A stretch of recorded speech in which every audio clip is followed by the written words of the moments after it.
বন্ধুরা, আমি প্রতিদিনই মিঠিঝরা গল্পের পাশাপাশি আমি আমার ডেলি লাইফস্টাইল ব্লগ শেয়ার করি।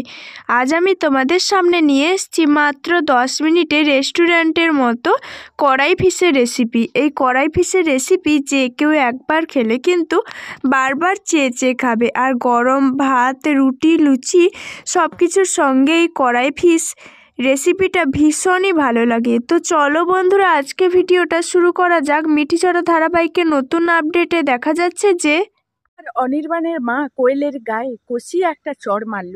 অনির্বাণ বলতে থাকে, কোয়েল, তুমি এই ফুটেজের মধ্যে যেই কথাগুলো আছে তুমি সেটা অস্বীকার করতে পারো? তখনই কোয়েল বলতে থাকে, আমি তোমাকে দিব্যি দিয়ে বলতে পারি যে এই সকল কথাগুলো মিথ্যে। আমি এখনই নীলুকে ফোন করব, আর নীলুকে ফোন করে আমি জিজ্ঞেস করব এই কথাগুলো সম্বন্ধে তার কোনো আইডিয়া আছে কিনা। আর চেয়ে বড় কথা, রাই যেটা তোমাদের সামনে প্রুভ করতে চাইছে সেটা আদৌ সত্যি কিনা। ও বরং এটাই করুক যে আমাদের সঙ্গে ঠিক সেদিন কি কি কথা হয়েছিল। রাই বলতে থাকে, তুমি তো খুব ভালো করেই জানো একজন অপরাধী আর একজন অপরাধীকে নির্দোষ সাজানোর জন্য একে অপর মিথ্যে কথা বলে আবার নিজেকে নির্দোষ প্রমাণ করবে। ও নিশ্চয়ই আবার কোনো নাটক সাজাবে যাতে নির্দোষ প্রমাণিত হয় ওকে। তোমার যা ইচ্ছে করার তুমি তাই করো কোয়েল, তুমি অন্তত তোমাদের এই মিথ্যে নাটকের মধ্যে আমাকে জড়িও না, কারণ অনির্বাণ এখন তোমার। এই কথা বলা মাত্রই অনির্বাণের মা, সর্বনাশী মেয়ে, তোমার লজ্জা করছে না? তুমি দিনের পর দিন রাইকে অপদস্থ করে তাকে বাড়ি ছাড়া করে এবার নতুন করে আমার ছেলের জীবনকে অতিষ্ঠ করে তুলছো। তুমি এরকম মিথ্যে টালবাহানা করে আমার ছেলের জীবনে ঢুকতে চাইছো, আর সেটা আমরা বুঝতেই পারলাম না। তোমার আসল রূপটা আমরা চিনতে পারলাম না। সত্যি আমাদের অবাক লাগছে যে তুমি এতটাও অভিনয় করতে পারো। তখনই কোয়েল বলতে থাকে, আপনি তো তখনই ভাববেন যদি সত্যিই আমি এই ধরনের কাজ করে থাকি। আমি যদি এই ধরনের কাজ না করে থাকি তাহলে কি করে আমি এই কথাটা স্বীকার করব বলুন তো? তাহলে আমি এইসবের মধ্যে কেন নিজেকে জড়াবো? তখনই অনির্বাণের বাবা বলতে থাকে, তুমি কেন নিজেকে জড়াবে তুমি বুঝতে পারছো না? আগের বার যখন আমার ছেলেকে ঠকিয়ে তুমি কল্যাণীর সঙ্গে পালিয়ে গিয়েছিলে, আমার ছেলের জীবনটাকে তছনছ করে দিয়েছিলে, আর সেই একইভাবে তুমি এবারও আমার ছেলের জীবন থেকে রাইকে তাড়িয়ে ওর জীবনে নতুন করে আঘাত আনতে চাইছো। তখনই কোয়েল বলতে থাকে, ঠিক আছে, আমার কথাটা আপনাদের কারুর বিশ্বাস হচ্ছে না তো অন্যদিকে আমি বরং নীলুকে ফোন করি, নীলু বরং এসে আসল সত্যটা তুলে ধরুক। তখনই নীলু বলতে থাকে, কি ব্যাপার, কোয়েল আমাকে এই ধরনের কথা জিজ্ঞেস করছে? তখনই কোয়েল বলতে থাকে, আচ্ছা নীলু, তুমি আমাকে একটা কথা বলো তো, আমরা কালকে দেখা করেছিলাম, আমাদের দেখা করাটা কি কোইন্সিডেন্স ছিল না? তখনই নীলু বলতে থাকে, নিশ্চয়ই কোয়েলের সামনে কেউ আছে, এই জন্য কাছাকাছি শুরু হয়ে গেছে। তখনই রাই বলতে থাকে যে, কোয়েল, এরকম কাছাকাছি করে লাভ নেই, কারণ তুমি ওকে ভালোভাবেই ইঙ্গিত করছো যাতে ও তোমার হ্যাঁতে হ্যাঁ করে আর নাতে না করে। এটা সবাই বুঝতে পারছে। তুমি কি ভেবেছো এখানে সবাই যে দাঁড়িয়ে আছে সবাই কি ঘাসে মুখ দিয়ে চলে? সবাই কি বোকা নাকি? এই কথা বলা মাত্রই অনির্বাণদের বাড়ির গেস্ট ডক্টর বাসু বলতে থাকে, আমি যদি কোয়েলের সেই ফেক রিপোর্টগুলো দেখতে পাই, সেই রিপোর্টগুলো আদৌ ঠিক না বেঠিক। তখনই কোয়েল বলতে থাকে, সর্বনাশ করেছে এই লোকটা, আমার এই অশান্তির মধ্যে আবার নতুন করে কেন ইন্টারফেয়ার করার চেষ্টা করছে? এই লোকটা যদি সেই রিপোর্টগুলো দেখার পর সত্যটা ফাঁস করে দেয় তাহলে আমার তো বাঁচা মুশকিল হয়ে যাবে অনির্বাণের সামনে। তো বন্ধুরা, এই ছিল মিঠিঝরা ধারাবাহিকের নতুন আপডেট। রেস্টুরেন্টের স্টাইলে আজ বাড়িতেই মাত্র 10 মিনিটে তৈরি করে ফেলবো কড়াই ফিশ রেসিপি। হ্যাঁ, আজকের আমি তোমাদের সামনে নিয়ে এসেছি কড়াই ফিশের রেসিপি। তো এই রেসিপিটা যে কেউ একবার খেলে কিন্তু বারবার খেতে চাইবে। আর কম মশলায় খুব সহজে মাত্র 10 মিনিটে পুরো গ্রাম্য পদ্ধতিতে আমি তোমাদের এই কড়াই ফিশ মাছের রেসিপিটা দেখাবো। তো চলো বন্ধুরা, আজকে ভিডিওটা শুরু করা যাক। তার জন্য আমি গ্যাসে একটা প্রেসার কুকার বসিয়ে তাতে পরিমাণ মতো সর্ষের তেল দিয়ে 3টে মিডিয়াম সাইজের কুচনো পেঁয়াজ দিয়ে দিলাম। পেঁয়াজটাকে তেলের মধ্যে খুব ভালোভাবে একটু ভাজা ভাজা করে নেব। পেঁয়াজটা তাড়াতাড়ি ভাজার জন্য আমি পরিমাণ মতো এখানে লবণ দিয়ে দিলাম। অল্প পরিমাণ লবণ দিলাম। লবণ দিয়ে একটু খুব ভালোভাবে নাড়াচাড়া করে আমি এখানে চায়ের কাপ মেপে 4 কাপ জল দিয়ে দিচ্ছি। তোমরা তোমাদের গ্রেভিটা যেই রকম রাখবে সেই রকম জল দেবে। তারপর আমি এখানে 3টে টমেটো দিয়ে দিলাম। তারপর কিছুটা পরিমাণ হলুদ দিয়ে জলের সঙ্গে মিশিয়ে এখন প্রেসার কুকারের ঢাকনাটাকে খুব ভালোভাবে লাগিয়ে দিচ্ছি। মিডিয়াম আঁচে একটা সিটি দেব। রেস্টুরেন্টে কড়াই ফিশের খুব ভালো স্বাদ আসে, তাই আমি একটা সিক্রেট মশলা করব। নিয়েছি 1 চা চামচ ধনে, 1 চা চামচ মৌরি একসঙ্গে মেশানো, 1 চা চামচ জিরে, একটা লবঙ্গ, 2টো এলাচ, দারুচিনি এবং 3টে শুকনো লঙ্কা। এখন মিডিয়াম আঁচে কড়াইতে খুব ভালোভাবে এই মশলাগুলোকে ভেজে নিতে হবে। মিডিয়াম আঁচ করেই ভাজতে হবে, তাহলে সবগুলো মশলা খুব ভালোভাবে ভাজা হয়ে যাবে, কারণ এটা আমি পেস্ট করব, তাই এটাকে মিডিয়াম আঁচে ভেজে নিতে হবে।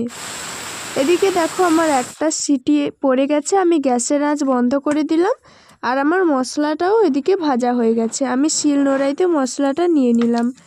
মশলাটা ঠান্ডা হতে থাক, আমি এদিকে কড়াইতে আরও বেশ কিছুটা পরিমাণ সর্ষের তেল দিয়ে দিলাম। এদিকে আমি নিয়েছি 500 গ্রাম ভোলা মাছ। তোমরা চাইলে ভেটকি মাছ কিংবা ইলিশ মাছও নিতে পারো। ওপর থেকে পরিমাণ মতো লবণ আর পরিমাণ মতো কিছুটা গোলমরিচ গুঁড়ো ছড়িয়ে দিলাম। তারপর দিয়ে দিচ্ছি কিছুটা পরিমাণ কর্নফ্লাওয়ার। তোমাদের কাছে কর্নফ্লাওয়ার না থাকলে চালের গুঁড়োও দিতে পারো। কর্নফ্লাওয়ার যে কোনো মুদিখানা দোকানেই কিন্তু কিনতে পাওয়া যায়। এখন মাছের এক পিঠ খুব ভালোভাবে মেখে নিচ্ছি। এক পিঠ মাখবো আর অন্যদিকে আমি আবার আলাদা করেই মাখবো। এক পিঠ আমার মাখানো হয়ে গেছে, আমি আবার মাছের আর এক পিঠগুলো উল্টে দিলাম। উপর থেকে পরিমাণ মতো লবণ, গোলমরিচ গুঁড়ো, আবারও ওপর দিয়ে ছড়িয়ে দিচ্ছি কর্নফ্লাওয়ার। তারপর আবার এক পিঠ আমি খুব ভালোভাবে মাখিয়ে নিচ্ছি। এইভাবে আমার মাছের 2 পিঠ খুব ভালোভাবে মাখানো হয়ে গেছে। এদিকে কড়াইতে তেলটা আমি হাই হিটে গরম করে নিয়েছি। এখন মাছগুলো একটা একটা করে আমি এখানে দিয়ে দিচ্ছি। তারপর এপিঠ ওপিঠ উল্টে পাল্টে আমি মাছগুলোকে লাল লাল করে একটু ভেজে নেব। তো এই মাছগুলো কর্নফ্লাওয়ার দেওয়ার কারণ হলো এখানে মাছগুলো খুব মুচমুচে হয়, আর এই মাছগুলো ভাজার পর যে কেউ খালি মুখেও খেতে পারে। চালের গুঁড়ো দিলেও কিন্তু মুচমুচে হয়। এদিকে আমি যে মশলাটা ভেজে রেখেছিলাম সেই মশলাটা এখন শিলনোড়াইতে পেস্ট করে নিচ্ছি। তোমরা চাইলে মিক্সিতেও পেস্ট করে নিতে পারো, তবে খেয়ালে রাখবে এখানে কোনো জল দেওয়া হবে না, শুধু শুকনো মশলাটাকেই বেটে নিতে হবে। এই মশলা যে কোনো রান্নাতে তোমরা ব্যবহার করতে পারো, তাহলে রান্নার স্বাদ কিন্তু দ্বিগুণ হয়ে যায়। আর মশলাটা একদমই মিহিভাবে পেস্ট করতে হবে। আমার এদিকে মাছগুলো প্রায় লাল লালভাবে ভাজা হয়ে গেছে। আমি আরও এক পিঠ উল্টে দিচ্ছি। এখনও আমার মাছগুলো ভাজা হয়নি, আরও আমি লাল লাল করে মাছগুলোকে খুব ভালোভাবে ভেজে নেব। আর মিডিয়াম আঁচ করে কিন্তু এই মাছগুলোকে ভাজতে হবে, তবেই মাছগুলো পারফেক্টভাবে ভাজা হবে আর যে কেউ খালি মুখে খেয়ে নেবে। এখন দেখো আমার মাছগুলো ভাজা হয়ে গেছে। আমি এখন এগুলোকে একটা প্লেটের মধ্যে নামিয়ে নিচ্ছি। এই গরম গরম ভাজা মাছ গরম ভাতের মধ্যে খেতেও কিন্তু ভীষণ ভালো লাগে। এদিকে আমি প্রেসার কুকারটা পুরোপুরি ঠান্ডা হয়ে গেছে, আমি এর ঢাকনাটা খুলে নিয়েছি। আর দেখো আমার টমেটো প্রায় সিদ্ধ। এদিকে আবারও একটা কড়াই বসিয়ে কড়াইতে দিয়ে দিচ্ছি বেশ কিছুটা পরিমাণ সর্ষের তেল। তোমরা তোমাদের সর্ষের তেলে পরিমাণ মতো এখানে তেল দেবে। দিয়ে দিচ্ছি কিছুটা পরিমাণ আদা বাটা। এখানে একটু আদা বাটাটা বেশি করে অ্যাড করতে হবে। আদা বাটা দিয়ে দিলাম। তারপর তেলের মধ্যে খুব ভালোভাবে ভেজে নেব যতক্ষণ না আদার কাঁচা গন্ধটা যাচ্ছে। মিডিয়াম আঁচে আদাটাকে খুব ভালোভাবে ভেজে নিতে হবে। আর নিয়েছি বেশ কিছুটা পরিমাণ রসুন বাটা, বলতে গেলে 3 চা চামচ আদা বাটা আর 2 চা চামচ রসুন বাটা। এখন এই আদা রসুনটাকে আবারও খুব ভালোভাবে ভেজে নেব। দিয়ে দিচ্ছি 6 থেকে 7 পিস লঙ্কার কুচি। তোমরা তোমাদের ঝালটা এখানে বুঝে শুনে দেবে। হাফ চামচ হলুদ গুঁড়ো, কালারের জন্য হাফ চামচ কাশ্মীরি লঙ্কার গুঁড়ো, তোমরা চাইলে এটা নাও দিতে পারো। এখন হলুদ আর কাশ্মীরি লঙ্কার গুঁড়ো খুব ভালোভাবে একসঙ্গে মিশিয়ে নিচ্ছি আর তেলের মধ্যে একটু ভাজা ভাজা করে নিচ্ছি।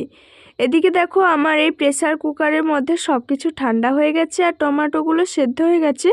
তার ছালগুলো আমি হাত দিয়ে বের করে নিচ্ছি।